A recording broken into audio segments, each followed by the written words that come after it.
नमस्कार। देश का सबसे अहम Delhi Mumbai track, railway track इस समय गुर्जर आरक्षण आंदोलन का एपिक सेंटर बन गया है।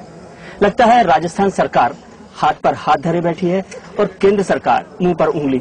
लेकिन हजारों हजार आंदोलनकारी यहाँ पर इस समय रेलवे ट्रैक पर जमा हैं और उन आंदोलनकारियों की अगुवाई कर रहे कर्नल बैसला इस समय हमारे साथ हैं। बैसला साहब, आपका स्वागत है चक्रव्यूह कार्यक्रम में। धन्यवाद। बैसला साहब, ये दिल्ली मुंबई का जो रेलवे ट्रैक है, ये तो पिछले 15 दिन से बंद है, लेकिन आपके आंदोलन की जो ट्रेन है वो कब जयपुर पहुंचेगी? जी देखिए, हमने पहले ही कह दिया है कि जब तक हमारी मांग नहीं बनेगी ये ट्रेन यहीं रहेगी।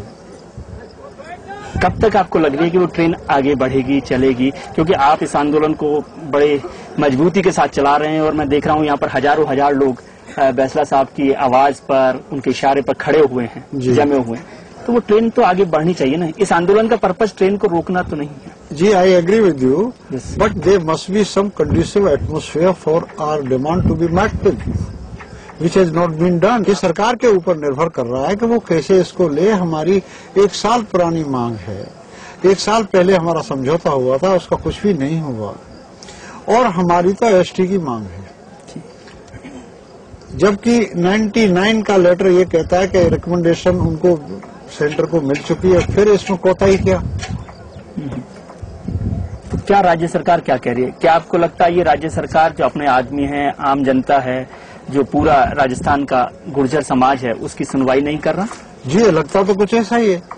क्या इतनी बेपरवाह सरकार है? जी हाँ, बिल्कुल। आप देख लीजिए तो सामने हमारी कोई बात सुनी नहीं जा रही है। एक डेमोक्रेसी में जिस सरकार को चुना, मैंने सुना कि पिछले जब चुनाव हुए थे 2003 के, तो आपने उस सरकार को मदद की थी, उस पार्टी को मदद की थी सरकार बनाने में, और उन्होंने अश्योर किया था, आपको भरोसा दिलाया था कि वो आपकी मांग को पूरा करेंगे। जी हाँ, इसमें नो डाउट अबाउट इट। तो क्या मानूं? क्या ये सरकार भरोसा तोड़ रही है? हमारे साथ ये सरकार जो वादे करती है उसे हमारे साथ 2003 से छलावे होते आ रहे हैं। आपने सरकार के साथ समझौता किया पिछले साल जून में। जी, समझौता इस प्रकार हुआ था। 3 बातें उभर के आई उस समझौते में कि सीएम पीएम को, सीएम सेंटर को रिकमेंडेशन की चिट्ठी लिखे। जी। दूसरी बात जो उभर के आई वो ये थी कि सीएम पीएम से मिले और सिफारिश करें। तीसरी बात यह आई कि एक हाई पावर्ड कमेटी की नियुक्ति की जाए, वो गुर्जरों के ऊपर अपनी रिपोर्ट दे। अब सरकार ने कमेटी बनाई थी। जी हाँ, कमेटी उन्होंने बनाई, जस्टिस जसराज चोपड़ा, रिटायर्ड जज जसराज चोपड़ा कमेटी बनाई थी। वो सारे राजस्थान में गई है, उसने रिकमेंडेशन भी की है, लेकिन एक तुर्रा और छोड़ दिया। वो तुर्रा था कि 5 मापदंड अब किसी भी कौम पर लागू नहीं होते, ऑब्सोलीट है। अब मैं यहाँ पर एक बात कहना चाहूंगा आपसे कि यदि ये ऑब्सोलीट है, गुर्जर इसमें कहीं फिट इन नहीं होते, तो 99 का लेटर ये कैसे कहता है कि राजस्थान सरकार द्वारा जो भेजी गई सिफारिशें उनमें गुर्जरों का नाम भी है और हमें प्राप्त हो गया है। अब व्हाई दिस कंट्राडिक्शन? ये तो जस्टिस जसराज चोपड़ा कमेटी ने जो अपनी जांच की, अपना जो क्राइटेरिया बनाया, लेकिन सरकार ने जब आपकी बात मानकर जो समझौता हुआ कर्नल बैसला के साथ, समाज के लोगों के साथ, उसके बाद कमेटी बनाई, उस कमेटी का अप्रूवल दोनों लोगों ने किया, सरकार ने भी और आपने भी। तो जो कमेटी की रिकमेंडेशन है उसे मानना आप, उन्होंने ये लिख दिया कि किसी की बात तो हमें माननी पड़ेगी। हाँ, ये मापदंड बदले जाएं भारत सरकार द्वारा जी, और तब तक इनको 282 करोड़ रुपए का एक इकोनॉमिक पैकेज दिया जाए, वो पैकेज दे दिया जाए। सरकार के इस रवैये को कैसे लेते? क्या तो आपको लगता है कि सरकार सीरियस नहीं? बेसिकली छलावा ले रहा हूँ। सरकार सीरियस नहीं है कतई, और सरकार देना नहीं चाहती। और अब यहाँ पर एक बात कहना चाहता हूँ आप सबसे, सब लोग जिनको आरक्षण मिल गया, जो सवर्ण हैं, वो सब इस देश में मलाई खा रहे हैं। इन गुर्जर ने 1 बार 2 बार आवाज उठाई तो उन पर तुम गोलियां चलवा दो। आंदोलन करना ये डेमोक्रेसी का ही पैटर्न तो है। सरकार की ये मंशा तो नहीं है कि इस तरह से एक बार कर दें तो ये जो ट्रैक है वो कहीं बिगड़ जाए, आंदोलन कहीं दूसरे रास्ते पे चला जाए?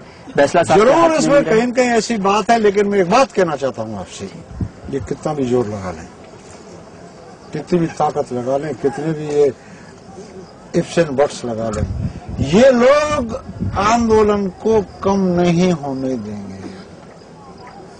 This much I can tell you. Why? Because it's a genuine case.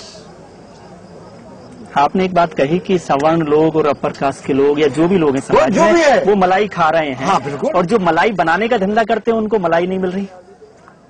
Gurjar समाज तो एक बेसिक काम जो है उसको कर रहा है। आपको लगता है सोसाइटी की जो मलाई है वो गुर्जर समाज को नहीं मिल रही? कहावत है साहब, आप सब समझ रहे हैं, मुझे काय को वो कर रहे हो इधर उधर, जो है इनका क्या हक नहीं पड़ता है क्या? शासन में और प्रशासन में और राष्ट्रीय जीवन की मुख्य धारा में हिस्सेदारी का इनका हक नहीं पड़ रहा है क्या? मुझे आप ये बताओ।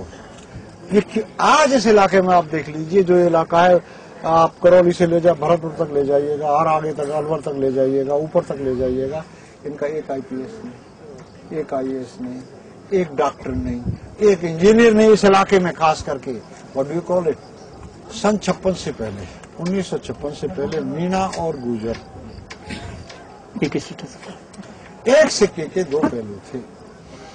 महावीर के मेले में ये दोनों एक साथ एक जैसे, उसका बाप और किरोड़ी मीणा का बाप तो कुतिया को लेकर डांस करता था और मेरा बाप अरंड को लेकर डांस करता था। They were dancing together.